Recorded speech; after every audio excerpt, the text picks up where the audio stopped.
Hey, what's going on everybody? It's etaprime back here again. Today we're going to be doing an in-depth review on the all-new Lenovo Legion Go S. This is up for pre-order right now over on Best Buy, and we will talk about pricing in just a bit. I've spent about 9 days with this device, and I've been using it continuously. I've carried it everywhere I've gone. I've made a couple other videos. We've actually run Bazi OS on this. We took a look at it just right out of the box, and performance wasn't great in Windows. Since then, I've wiped the SSD and installed a fresh copy of Windows 11. With some games, I've been seeing around a 40% increase in frame rate. So yeah, performance here is much better than it initially was, just reinstalling Windows itself. So there was definitely something going on with the operating system that came pre-installed, but this is an earlier unit, and I kind of expected a few bugs here and there. First things first here, ergonomics. I personally love the way this thing feels. Round back, we do have these trigger locks, so we can go with a hair trigger or full linear. Plus, we've got these programmable macro keys. I think it's a very well designed handheld, fits right in the palm, it's very well balanced, it's comfortable, and I do think it's a really good looking device, especially in this white variant. It is coming in a bit heavier than the Steam Deck OLED, but it doesn't feel like an overweighted brick. The way they've balanced everything out with that 8-inch screen right in the middle just kind of makes it feel really nice. You can easily get to all of the ports up top and even the micro SD card slot on the bottom here. I do think they did a great job designing this thing. It's got full-size Hall-based analog sticks with RGB around them. Buttons feel really nice, at least the face buttons here. D-pad isn't my favorite D-pad, but it works much better than it looks. I've done some testing in a previous video. There's not a lot of roll to it, but it's pretty accurate, especially for fighting games. The next thing I want to talk about here is the screen. It's not an OLED, it's an IPS. It's got great color saturation. I do like a little bit of oversaturation, and Lenovo has always kind of delivered on that with their IPS displays. It's coming in at 8 inches, 120 Hertz, and it does support a variable refresh rate, which means we can use FreeSync with this. In fact, this screen here is the same one that we saw in the MSI Claw 8 AI Plus, and it's a really decent IPS. Lenovo did add a small touchpad here, but I'm not a big fan of it, at least when using my thumb with it. From Legion Space, we can change the DPI, and I'm going to go all the way up to 1200 here. As you can see, just using my thumb here, I can't get very far across the screen, but when I use my pointer finger, I can actually navigate pretty easily with the touchpad. This is not something that you're going to be using every single day. It does help out in a pinch when you need to get to a small section that you just can't access with your controller. When it comes to pricing, the Legion Go S is up for pre-order right now at Best Buy's website for $729.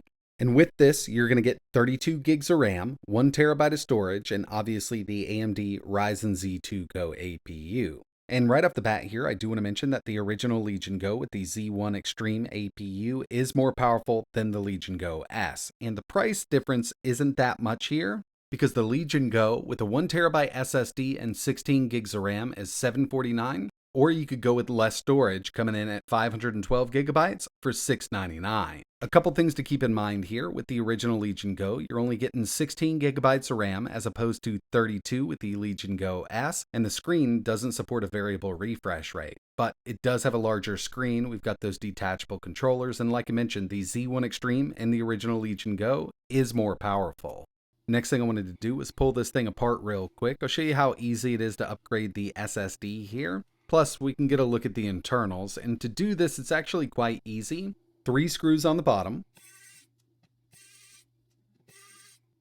Once we have those out, we need to flip it over because we'll need to remove the I/O panel to get to a few more screws here. To do this, I'm going to use a spudger, and I'm just going to pop these clips.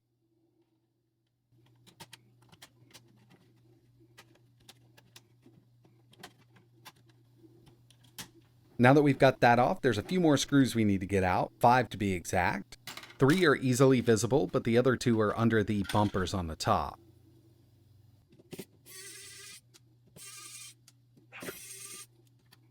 So we've got those out. Now we need to remove the bumpers. I'm going to use the spudger for this because there's 1 screw under each of these that we need to get out.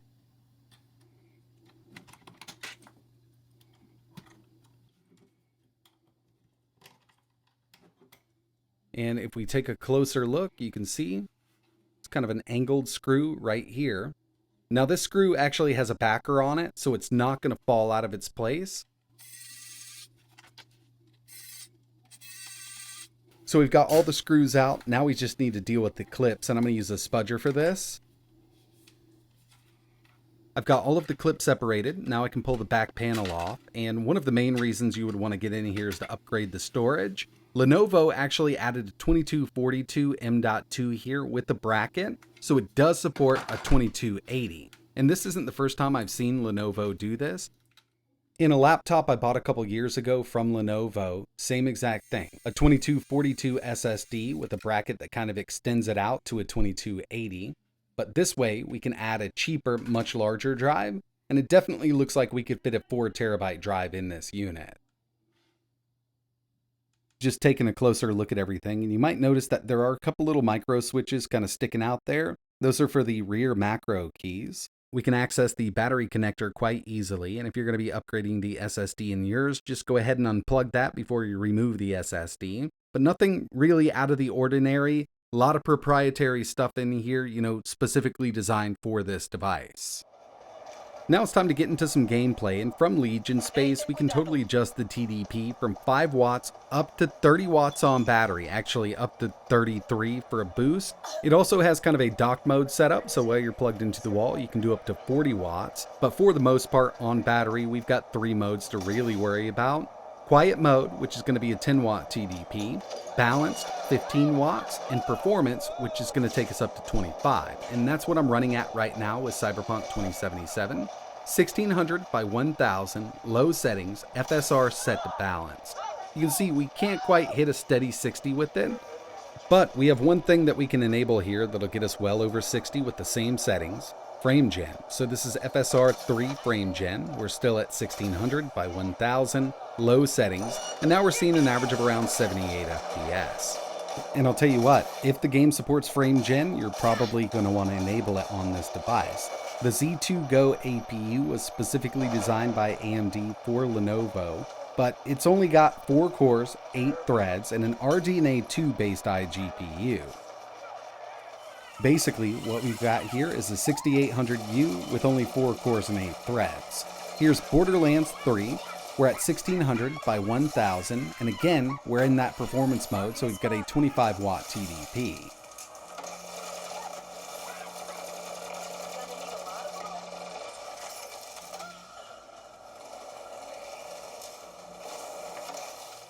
I also wanted to give you a look at how well this D-pad works for fighting games. Here's Street Fighter 6. We're at an 18 watt TDP, medium settings 1200p. The D-pad here is pretty firm. It doesn't give you a lot of feedback, but it actually works really well. Just judging by the look and feel of it, I didn't think I'd be able to pull these moves off so easily. It's actually a pretty decent D-pad they came up with.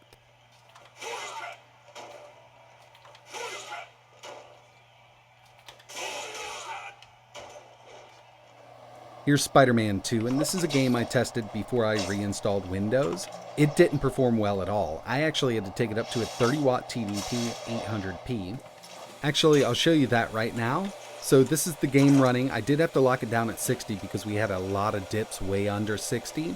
Frame gen's on, 800p, 30 watt TDP. This is on the older version of Windows 11 that came pre-installed. But after reinstalling Windows, we're now at 1200p, 25 watt TDP. I'm still using frame gen because that's how it goes with a little APU like this.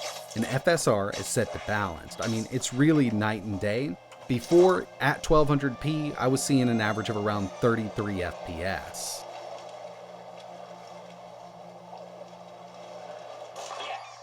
Next one we have is Red Dead Redemption, 1200p, medium, 25 watt TDP.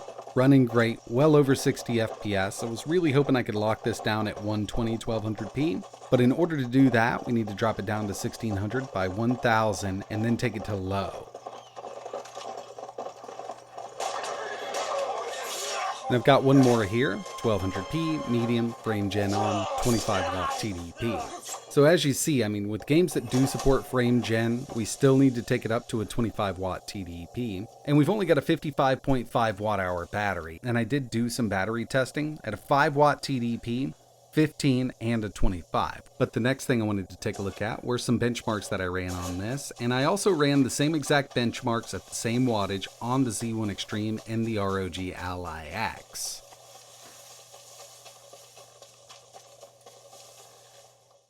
Here's Geekbench 6, and on the Legion Go S with the Ryzen Z2 Go, we got a single core of 1,738, multi 5,935. And this is at a 30-watt TDP on both of these devices. As you can see, over on the ROG Ally X, 2,457 on single at that same wattage. So single is much higher, and we knew that multi would be, because over there we've got 8 cores and 16 threads, instead of 4 cores and 8 threads on the Z2 Go.